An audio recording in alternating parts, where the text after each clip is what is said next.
때로는 모든 것이 침묵처럼 느껴질 때가 있습니다. 우리는 기도하고 찾고 부르짖지만 하늘이 아무 대답도 하지 않는 것처럼 느껴지죠. 그런 적이 있나요? 마치 어떤 보이지 않는 것이 하나님과의 연결을 막고 있는 듯한 느낌. 어쩌면 문제는 하나님께 있는 것이 아니라 우리 안에 과도한 소음에 있는지도 모릅니다.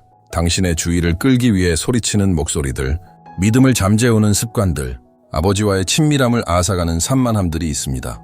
하지만 만약 오늘 성령의 음성을 가로막고 있는 모든 것을 알아차리고 제거할 수 있다면 어떨까요? 이 영상에서는 하나님의 음성이 당신 안에서 선명하고 강력하게 울려 퍼지기 위해 반드시 무너져야 할 5가지 영적 장벽을 알게 될 것입니다. 여기서 중요한 것은 단순히 듣는 것이 아니라 당신이 창조된 목적을 살아내는 것입니다. 침묵 가운데 우리를 부르시는 목소리가 있습니다. 하지만 그것을 듣는 사람은 소수입니다. 하나님의 음성을 명확히 듣기 위해서는 먼저 우리 안에서 가장 크게 외치는 것들을 잠잠케 해야 합니다. 하늘과의 교제를 방해하는 소음은 항상 눈에 보이지 않습니다. 그것은 단지 꺼지지 않는 핸드폰이나 쌓인 일정에서 오는 것이 아닙니다. 그것은 무엇보다도 불안한 영혼에서 옵니다. 과도하게 돌아가는 생각, 초점을 놓치게 만드는 수많은 목소리로 짓눌린 마음에서 옵니다. 걱정, 비교, 생산성으로 위장된 불안의 소리. 그것은 세상의 소음이 우리 안에 자리 잡은 것입니다. 하루의 사소한 일들 속에서 길을 잃기 얼마나 쉬운지 깨달아 본 적 있나요? 알림 하나, 뉴스 하나, 이메일 하나, 그리고 정신을 차려보면 하나님 앞에 나아갈 수 있었던 시간이 모두 사라져 버렸죠. 하지만 진실은 하나님은 말씀을 멈추신 적이 없습니다. 우리의 영적 감각이 무뎌졌을 뿐입니다. 열왕기상 19장에서 우리는 하나님을 듣는 것에 대한 가장 깊은 순간 중 하나를 보게 됩니다. 지쳐 도망치던 선지자 엘리야가 한 동굴에 들어갑니다. 그는 상처 입고 혼란스럽고 하늘 앞에서 침묵합니다. 그때 하나님이 그를 부르십니다. 그 동굴에서 나와 여호와 앞에 서라. 엘리야는 순종합니다. 먼저 강한 바람이 불어옵니다. 그러나 하나님은 바람 가운데 계시지 않았습니다. 그 다음엔 지진이 옵니다. 그러나 하나님은 지진 가운데 계시지 않았습니다. 그리고 불이 옵니다. 그러나 하나님은 불 가운데 계시지 않았습니다. 마지막으로 부드러운 속삭임이 들립니다. 그리고 바로 그 거의 들리지 않는 소리 속에서 엘리야는 하나님의 음성을 알아봅니다. 이 장면은 우리의 거울과도 같습니다. 많은 이들이 여전히 하나님이 천둥, 소리나 눈에 보이는 기적, 놀라운 표적으로 말씀하시길 기대합니다. 하지만 창조주는 종종 친밀함의 길을 택하십니다. 그분은 소리치지 않으십니다. 속삭이십니다. 그리고 그 속삭임은 침묵하기로 선택한 자만이 들을 수 있습니다. 얼마나 자주 우리는 사람의 목소리에서 답을 찾으려 할까요? 그러나 진정 필요한 것은 비밀한 곳으로 들어가 영혼을 조용히 하는 것입니다. 이 공간을 만드는 것은 단지 기기를 끄거나 휴식을 취하는 것이 아닙니다. 이것은 영적인 결단입니다. 우리 마음속에 하나의 왕좌가 있다는 것을 인정하는 것입니다. 그리고 종종 그 왕좌는 산만함으로 가득 차 있죠. 이 왕좌를 비우고 하나님이 그 자리를 다스리시도록 하는 것입니다. 어쩌면 지금 이 순간 당신은 소음에 둘러싸여 있을지도 모릅니다. 혼돈이 일상이 되었을지도 모릅니다. 하지만 오늘 하나님은 당신을 동굴 밖으로 초대하십니다. 문을 닫고 성경을 펴고 무릎을 꿇고 이렇게 말하라 하십니다. 말씀하옵소서 주님, 주의 종이 듣고 있습니다. 왜냐하면 소음이 멈출 때 영광이 시작되기 때문입니다. 당신의 영혼이 소음에 갇혀 있다고 느껴진다면 계속 시청하세요. 다음에 나올 내용이 하나님과의 연결을 회복하는 열쇠가 될 수 있습니다. 어떤 연결들은 겉보기에 해롭지 않아 보입니다. 그러나 그것들이 하나님의 음성을 우리 안에서 잠재우기 시작할 때가 있습니다. 이 많은 경우 하늘과의 교제를 막는 것은 충격적인 죄가 아니라 은근히 부식되는 우정입니다. 하나님께 더 가까이 나아가도록 밀어주는 것이 아니라 하나님에게서 멀어진 곳에 안주하게 만드는 동반자 관계는 영적인 문입니다. 그것은 우리를 하나님의 임재에 더 가까이 이끌 수도 있고 거의 눈치채지 못할 만큼 서서히 우리의 목적에서 멀어지게 만들 수도 있습니다. 성경은 이것에 대해 분명히 말합니다. 나쁜 친구는 좋은 습관을 망친다. 이것은 단순한 사회적 경고가 아니라 예언적인 경고입니다. 삼손은 태어나기 전부터 하나님께 택함 받은 사람이었습니다. 구별되었고 기름 부음 받았으며 이스라엘을 구원할 자로 정해졌습니다. 그러나 그는 자신과 같은 부르심을 공유하지 않는 사람과 관계를 맺는 길을 선택했습니다. 들릴라는 단순한 여인이 아니었습니다. 그녀는 하나님의 사람의 운명을 무너뜨리기 위해 원수가 보낸 산만함 그 자체였습니다. 그리고 그 계획은 성공했습니다. 잘못된 감정적 관계를 통해 삼손은 자신의 힘의 비밀을 넘겨주고 시력을 잃고 포로로 잡혀갔습니다. 그는 여전히 힘이 있었지만 더 이상 하나님의 음성을 들을 수 없었습니다. 처음엔 애정으로 시작된 관계가 결국 영적 감옥으로 변한 것입니다. 이것은 단지 오래된 이야기가 아닙니다. 오늘날의 현실입니다. 지금도 얼마나 많은 이들이 자신이 지닌 믿음을 존중하지 않는 사람들과 관계를 맺음으로써 하나님에게서 멀어졌을까요? 얼마나 많은 이들이 하나님께서 이미 끊으라 하신 관계를 계속 붙잡고 있음으로써 영적으로 마비되어 있을까요? 문제는 명백히 파괴적인 관계에만 있는 것이 아닙니다. 때로 위험은 미지근한 관계 속에 숨어 있습니다. 나쁜 사람은 아니지만 당신을 제단 앞으로 이끌지도 않는 사람들, 당신의 하나님에 대한 열정을 갉아먹고 헌신을 조롱하며 확신이 있던 자리에 의심을 심는 사람들. 이러한 관계는 시간이 지나며 영혼에 금이 가게 만듭니다. 그러나 반대로 영혼을 세워주는 관계도 존재합니다. 다윗과 요나단의 관계를 보십시오. 삼손이 자신의 부르심에서 멀어졌던 반면 다윗은 박해 속에서도 자신을 지탱해준 우정을 가졌습니다. 요나단은 질투하지 않았습니다. 왕좌를 두고 다투지 않았습니다. 그는 하나님께서 다윗의 삶에서 행하고 계신 일을 인정했고 기꺼이 그의 지지자가 되었습니다. 이러한 연결은 드물지만 참으로 신성한 것입니다. 하나님의 뜻에 더 가까이 이끌어주고 사랑으로 진리를 직면하게 하며 기도로 당신을 덮는 그런 친구. 그래서 우리는 용기 있게 이런 질문을 해야 합니다. 지금 내 옆을 걷고 있는 사람들은 나를 하나님께 더 가까이 이끄는가? 아니면 멀어지게 하는가? 이 질문은 아플 수 있습니다. 왜냐하면 때때로 우리가 멀어져야 하는 사람은 우리를 상처 입힌 사람이 아니라 단지 같은 영적 방향으로 나아가지 않는 사람이기 때문입니다. 그리고 그 사람이 가족일 수도 있고 연인일 수도 있고 수년된 친구일 수도 있습니다. 그러나 질문은 여전히 유효합니다. 이 관계는 나를 하나님의 목적에 이르게 하는가? 아니면 그것에서 벗어나게 하는가? 예수님은 분명히 말씀하셨습니다. 누구든지 나를 따르려거든 자기를 부인하고 자기 십자가를 지고 나를 따르라. 그리고 그것은 우리를 세워주지 않는 관계를 떠나는 것도 포함됩니다. 더 냉정하게가 아니라 교만하게가 아니라 더 사랑으로 그리고 순종으로. 어쩌면 이것은 당신 인생에서 가장 어려운 결정일 수 있습니다. 하지만 동시에 가장 해방되는 결정이 될 수도 있습니다. 계속 함께하세요. 인간의 마음은 위험한 경향을 가지고 있습니다. 축복을 우상으로 바꾸는 것, 그리고 물질적 소유에 대한 집착만큼 그 사실을 명확하게 드러내는 것은 거의 없습니다. 처음엔 하나님의 공급처럼 보였던 것이 잘못된 자리에 놓일 때 감옥이 됩니다. 그리고 이 감옥은 많은 이들의 마음속에서 하나님의 음성을 잠재우고 있습니다. 예수님은 단호하게 말씀하셨습니다. 한 사람이 두 주인을 섬길 수 없다. 당신은 전적으로 하나님께 자신을 드리든지 아니면 소유하고 축적하고 통제하려는 욕망에 지배당하게 됩니다.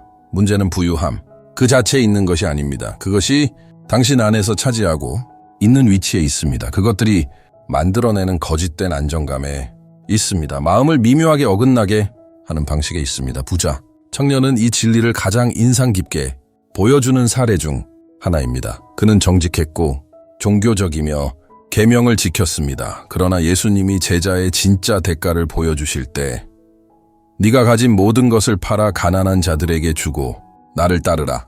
그는 물러납니다. 악해서가 아니라 그의 마음이 이미 소유물에 가 있었기 때문입니다. 그리고 마음이 물질로 가득 차 있으면 창조주의 음성을 들을 여지가 없습니다. 오늘날 얼마나 많은 이들이 이 청년과 같습니까? 신앙이 있는 것처럼 보이지만 실제로는 하나님의 공급보다 통장 장외 더 의지하고 살아갑니다. 기도가 아닌 숫자에 기반해 계획을 세웁니다. 계산하고 통제하고 쌓아두지만 성령의 인도하심은 더 이상 듣지 못합니다. 반면 삭개오는 정반대의 길을 보여줍니다. 부자였고 직업 때문에 사람들에게 미움을 받았지만 예수님을 보기 위해 나무에 올라갔습니다. 그리고 은혜와의 만남 속에서 그의 첫 반응은 놓는 것이었습니다. 예수님께서 요구하신 것도 아닌데 그는 스스로 말합니다. 내 재산의 절반을 가난한 자들에게 나누어 주겠으며 누구에게 속여 빼앗은 것이 있다면 4배로 갚겠습니다. 이 행동은 단순한 관대함이 아니라 해방이었습니다. 삭개오는 많은 이들이 아직 깨닫지 못한 진리를 이해했습니다. 예수님을 따르는 것은 어떤 소유보다 더 가치 있다는 것을 더 물질에 대한 집착은 단순한 윤리적 문제가 아닙니다. 그것은 영적 소음입니다. 돈에 대한 사랑, 비록 그것이 신중함이라는 이름으로 포장되어 있어도 마음을 귀머거리로 만듭니다. 왜냐하면 보물이 있는 곳에 마음도 있기 때문입니다. 그리고 나뉜 마음은 하나님의 음성을 명확히 듣지 못합니다. 하나님을 공급자로 신뢰하고 소유물을 지지대가 아니라는 사실을 배울 때 우리는 돈으로 살 수 없는 평안을 경험하게 됩니다. 세상이 줄 수 없는 자유를 얻게 됩니다. 광야에서 하나님은 이스라엘 백성에게 날마다 만나를 주심으로 이 사실을 가르치셨습니다. 그들은 내일을 위해 저장할 수 없었습니다. 오직 신뢰해야 했습니다. 이 교훈은 여전히 유효합니다. 믿음으로 사는 자는 순종으로 삽니다. 그리고 순종하는 자는 듣습니다. 만약 지금 당신의 마음이 너무 이 세상의 것들에 붙잡혀 있다면 준비하십시오. 하나님은 당신에게 영원한 것을 보여주고자 하십니다. 겉보기엔 무해한 습관들이 있습니다. 하지만 시간이 지남에 따라 믿음의 불을 서서히 꺼뜨립니다. 그것들은 명백한 죄로 다가오지 않습니다. 위협처럼 보이지도 않습니다. 오히려 일상처럼, 편안함처럼, 정상처럼 위장합니다. 하지만 바로 이 조용한 습관들이 우리가 하나님의 음성을 듣는 능력을 가장 약하게 만듭니다. 왜냐하면 믿음은 한순간에 식지 않습니다. 한 방울씩, 조금씩 사라져 갑니다. 그리고 정신을 차려보면 우리는 더 이상 예전처럼 기도하지 않고 말씀을 갈급함으로 읽지도 않으며 하나님의 임재 안에서 눈물 흘리는 일도 사라져 있습니다. 불꽃은 수치되었고 숯은 재가 되어버렸습니다. 그리고 일상의 바쁨 속에서 우리가 얼마나 멀어졌는지도 모른 채 살아갑니다. 성경은 분명히 말합니다. 이 백성이 입술로는 나를 공경하지만 마음은 나에게서 멀도다. 이것이 오늘날 많은 그리스도인의 모습입니다. 말은 많지만 친밀함은 비어있는 삶, 형식적인 믿음, 피상적인 신앙 겉은 종교적으로 보이지만 속은 메말라 있는 상태, 믿음을 쉽게 하는 습관들은 우선순위처럼 가장됩니다. 오늘만 기도 안 해도 괜찮아. 내일 말씀 읽으면 되지. 자기 전에 잠깐만 휴대폰 볼 거야. 그리고 정신을 차리면 며칠, 몇 주, 어쩌면 몇 달이 지나 하나님과의 연결은 먼 메아리처럼 느껴지게 됩니다. 또 다른 위험한 습관은 죄에 대한 관용입니다. 예전엔 아팠던 것이 이제는 아무렇지 않게 느껴집니다. 예전엔 울던 것을 이제는 웃고 부끄러웠던 것을 이제는 아무렇지 않게 보며 이건 그냥 사소한 거야. 문제없어 라고 말합니다. 하지만 이런 작은 타협 하나하나가 우리의 영적 민감함을 무디게 만듭니다. 양심은 점점 침묵하게 되고 죄가 일상이 되면 하나님의 음성은 잡음으로 들립니다. 기도의 부재는 영적 민감함을 잃은 사람들에게서 가장 흔하게 나타나는 특징입니다. 왜냐하면 기도는 단순히 하나님께 말하는 것이 아니라 하늘의 숨을 쉬는 것입니다. 기도하지 않으면 듣지 못합니다. 듣지 않으면 우리는 믿음이 아니라 눈에 보이는 것으로 걷기 시작합니다. 그리고 눈에 보이는 것으로 걷는 자는 결국 길을 잃습니다. 하나님의 말씀 역시 가끔 읽는 책이 되어서는 안 됩니다. 그것은 양식이고 빛이며 방향입니다. 예수님께서 말씀하셨습니다. 사람이 떡으로만 살 것이 아니요 하나님의 입에서 나오는 모든 말씀으로 살 것이라. 이 양식을 무시하는 것은 영혼을 굶주림으로 내모는 일입니다. 믿음을 쉽게 만드는 또 다른 습관은 순종을 미루는 것입니다. 하나님이 말씀하십니다. 인도하십니다. 보여주십니다. 그러나 우리는 말합니다. 나중에 생각해 볼게요. 좀 더 지나면 바꿀게요. 언젠가는 내가 회개하겠지. 그리고 그렇게 변화는 뒤로 미뤄지고 우리는 점점 더 영적 저항을 쌓아갑니다. 저항할수록 덜 들리게 됩니다. 살아있는 믿음은 반응하는 믿음입니다. 움직이고 결단하는 믿음입니다. 만약 오늘 당신의 영혼이 꺼져버린 듯 느껴진다면, 당신의 불꽃이 약해졌다고 느낀다면 기억하세요.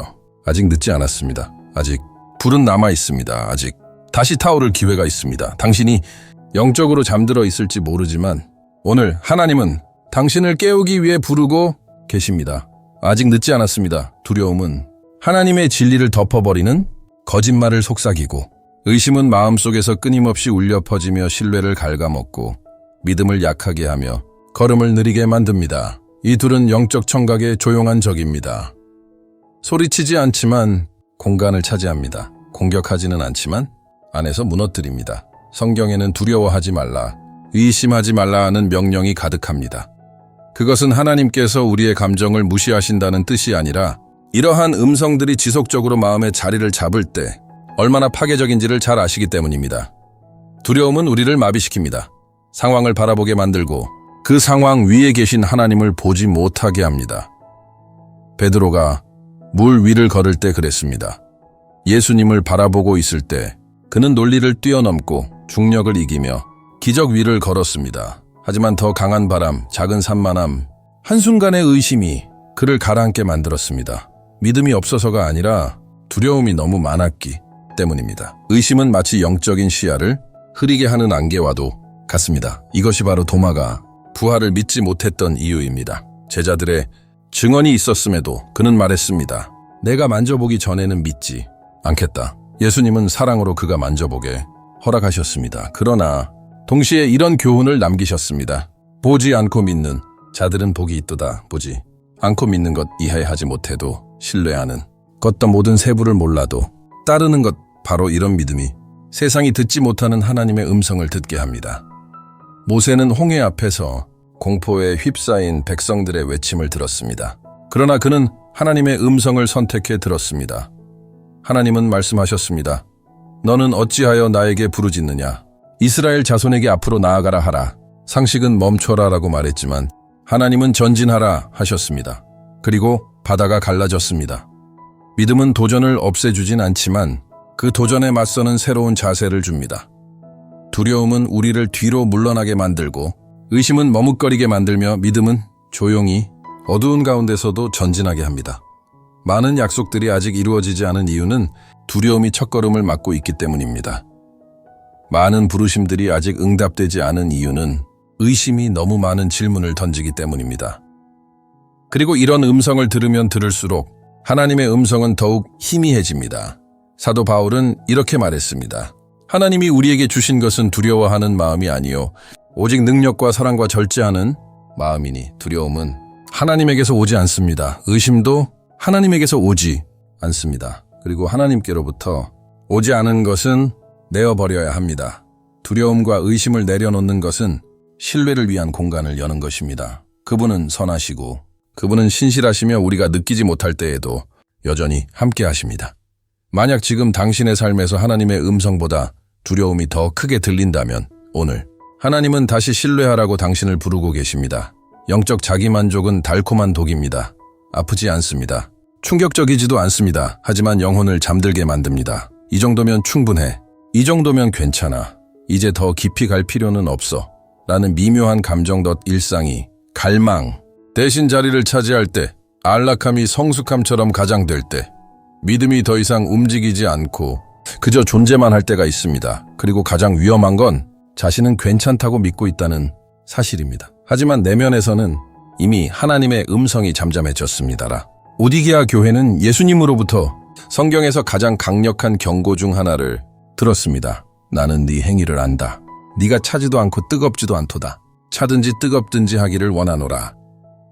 그러나 네가 미지근하니 내가 너를 내 입에서 토하여 버리리라. 이 교회는 활동이 없는 교회가 아니었습니다. 이름 없는 교회도 아니었습니다. 그러나 불이 없는 교회였습니다. 미지근하다는 것은 하나님을 모르는 상태가 아닙니다. 오히려 하나님을 알았지만 더 이상 그분을 찾지 않는 상태입니다. 과거 하나님과의 깊은 시간을 기억하며 살지만 현재는 그분 안에서 더 이상 나아가지 않는 사람입니다. 이 자기만족은 이런 말들 속에 드러납니다. 성경은 이미 다 읽어봤어. 이 구절들 다 아는 거야. 나도 한때는 많이 기도했어. 예전엔 봉사도 많이 했었지. 그러나 하나님은 우리를 한 번의 영적 정점으로 부르신 것이 아니라 끊임없는 여정으로 부르셨습니다. 믿음은 정체된 것이 아니라 계속해서 움직이는 것입니다. 바울은 수년간의 사역과 박해, 기적, 계시를 겪은 후에도 이렇게 말했습니다. 나는 이미 얻었다고 생각하지 않습니다. 오직 한 가지 일을 하노니 뒤에 있는 것은 잊어버리고 앞에 있는 것을 향하여 나아갑니다. 이것이 갈망입니다. 이것이 목마름입니다. 이것이 살아있는 영성입니다. 자기만족의 또 다른 증상은 자기의존입니다. 우리가 하나님을 의지하지 않고 스스로 알고 있다고 생각하는 순간부터 시작됩니다. 그러나 잠언은 이렇게 말합니다. 내 오는 마음을 다하여 여호와를 신뢰하고 내 명철을 의지하지 말라. 하나님을 향한 추구는 계속되어야 합니다. 매일매일 새롭게 하나님이 변하셔서가 아니라 우리가 변하기 때문입니다. 그리고 오직 하나님과의 연결을 유지하는 자만이 그분의 음성을 계속 들을 수 있습니다. 예수님은 말씀하셨습니다.